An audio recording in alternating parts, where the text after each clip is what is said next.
जैसे शास्त्रों में आता है कि संसार में सुख क्या है, जितना भी सुख लगता है संसार में, बाहर का जो भी खाना पीना संग का, तो वो कितना है, तो वो कहते हैं कि समुद्र जैसे कोई पानी का तालाब है, उसमें से एक सीख डुबा के और बाहर छींटा मारो तो कितना पानी आ जाएगा, बहुत कम आएगा।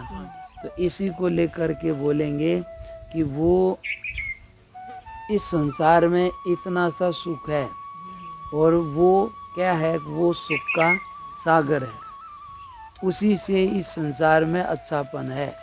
जो कुछ भी इसमें कुछ बढ़ियापन है या लगता है तो उससे है, उसके बिना यदि ये इतना नहीं रहे तो ये कुछ नहीं, फिर ये अच्छा ही नहीं लगेगा, कोई चाहेगा ही नहीं। लेकिन अब ये बोलते हैं दूसरा, ये एक जगह दादा भगवान कि आत्मा का जो आनंद है वो बहुत उत्तम है। हमें एक साधु मिला था, वो बोलता था कि महाराज दुनिया में कोई ऐसी चीज़ नहीं है जिससे उसका इशारा भी कर दे, सब पूरी दुनिया कहीं संकेत भी नहीं कर सकते कि ऐसा वैसा होगा, बोले बता ही नहीं सकते, इतना बढ़िया है कि किसी का उसका कोई संकेत नहीं। तो वो अब वो बताते हैं जो समझते हैं, और जो दूसरे बोलते हैं वो दादा भगवान एक जगह 1 मिनट का आत्मा का सुख यदि दुनिया में आ जाए तो 1 साल तक पूरी दुनिया उछलती रहे, कूदती रहे, इतना है। और यहाँ तो कुछ उसी से एक बूंद आई है, इसी से सभी का चल रहा है। इसलिए कहते हैं सुख का फिर भी कहाँ से आई, उससे आई। इसलिए सुख का जो मूल है, स्रोत है, तो वो अच्छा कर्म है, वो भी भगवान का बताया, ज्ञान ध्यान पाठ प्रार्थना वो भी उसी का, यानी कि उसके कहे अनुसार चलना, उससे किसी भी प्रकार से जुड़ना पाठ से प्रार्थना से, तो वो सुख का स्रोत है, आधार है। यानी कि यहाँ पर कनेक्शन लगा ले 1100 वोल्टेज की में, तो जल्दी बिजली नहीं जाती ना, उसमें नंबर लग जाता है। लेकिन इसकी भी जा सके है कभी कभी, पर वो परमात्मा की ऐसी है अब वो कभी नहीं जाती, वो करंट कभी ख़त्म नहीं होता है, वो बराबर है। इससे कहते हैं कि वो सब का मूल है। सूर्य को भी ज्योति उसी से आती है, सूर्य यहाँ स्वयं ज्योति स्वरूप है, सब प्रकाश उसी से पाते हैं, चंद्रमा भी, लेकिन फिर भी उसको भी उसी से मिलता है। इसलिए कहते हैं शिव कल्याणकारी।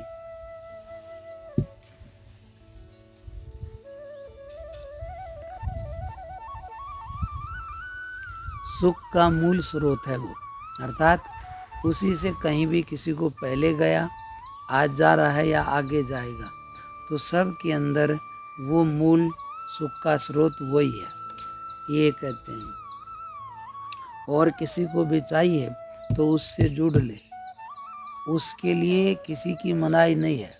सूरज के नीचे कोई भी प्लेट वलेट लगा सके है, परमिशन लेनी नहीं पड़ती कि लेनी पड़ा, कोई भी लगा ले, कितनी बड़ी लगा ले छोटी लगा ले, सबको मिलता है कि नहीं मिलता। सूरज को घाटा जाए तो उसको कोई फर्क नहीं पड़ता है, लेकिन यहाँ तो ज़्यादा कोई तार जोड़ दे तो क्या होगा, तुरंत कार्रवाई हो जाएगी, वो फाल्ट हो गया है, क्या बात हुई, इतनी इनकी सामर्थ्य नहीं है। इसलिए ऐसे ही इससे भी आगे वो जो भगवान है वो सुख का मूल स्रोत है। कैसे भी कोई भगवान से जुड़ेगा तो भाई जो वस्तु जैसी है उसका असर आएगा कि नहीं आएगा। सूरज के पास जाओगे तो गर्मी लगेगी, छाया में जाओगे तो कुछ ठंडक आएगी, जैसी जैसी जगह पर जाएंगे उसका असर होगा, आता जाएगा। ऐसे ही भगवान सब सुख का मूल है, आधार है। कोई भी किसी भी प्रकार से उससे जुड़ेगा तो उसको उससे एक प्रकार से सुख सारा आना शुरू हो जाएगा। इसमें कुछ करना नहीं पड़ेगा, क्योंकि सूरज ये नहीं करेगा कि मैं अब दूंगा, वो तो तैयार है, उसका तो हर समय तैयार है। रात्रि को चंद्रमा है, अमृत बरस ही रहा है, लेकिन अब कोई सोचे हमें नहीं दे रहा। अब हम अपना दरवाज़ा बंद करके बैठे हैं कि भाई तारे नहीं दिखते, तो इसमें तारों की गलती है कि हमारी है? परमात्मा की तरफ से रोक हो जाए तो किसी की ताकत नहीं है फिर कोई उसको पहुंच जाए, लेकिन उस तरफ से रोक नहीं है। रोक तो हम खुद करते हैं, खुद ही दरवाजे बंद करते हैं, तो अब कहाँ से चांद दिखेगा और कहाँ से तारे? लेकिन खोल लें दरवाज़ा तो वो तो हाजिर ही है। ऐसे ही सब के अंदर ही है, वो दूर नहीं है, केवल ख्याल करने की बात है। उसका जैसे ही भाव किया तो उससे जुड़ जाओगे, दुनिया का किया तो उससे जुड़ जाओगे। अब जैसे का भाव होगा वैसा असर भी शुरू हो जाएगा।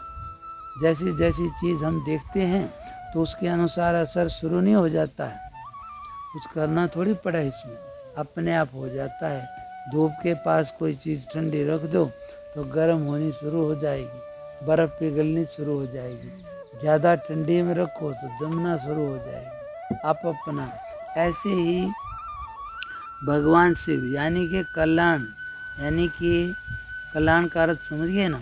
ऐसा सुख जो एक बार मिलके कभी बिछड़े नहीं, कभी जिससे मन उबे नहीं, किसी का बंधन नहीं, किसी की पराधीनता नहीं, और हमेशा हमेशा के लिए वहाँ की स्थिति, मतलब बहुत बढ़िया। तो इसको बोलते हैं कल्याण, कि आगे उलझन झंझट आएगी नहीं।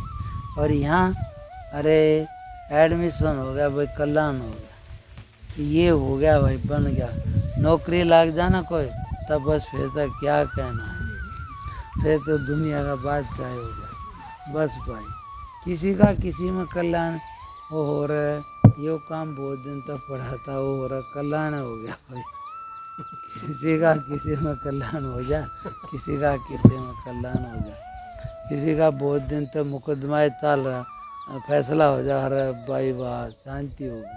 तो वो, लेकिन ये क्या है, ये चीज़ें तो थोड़ी देर के लिए हैं, कुछ भी इनमें बराबर रहने जैसा नहीं है। लेकिन ये जो है ये ऐसा है अब जो हमेशा हमेशा के लिए रहने वाला। इसलिए कहते हैं शिव, शिव का अर्थ है कल्याणकारी, अर्थात कल्याण की तरफ। जैसे कोई भी भगवान की शरण लेगा तो रामायण क्या बोलती है कि लोक लाहु, परलोक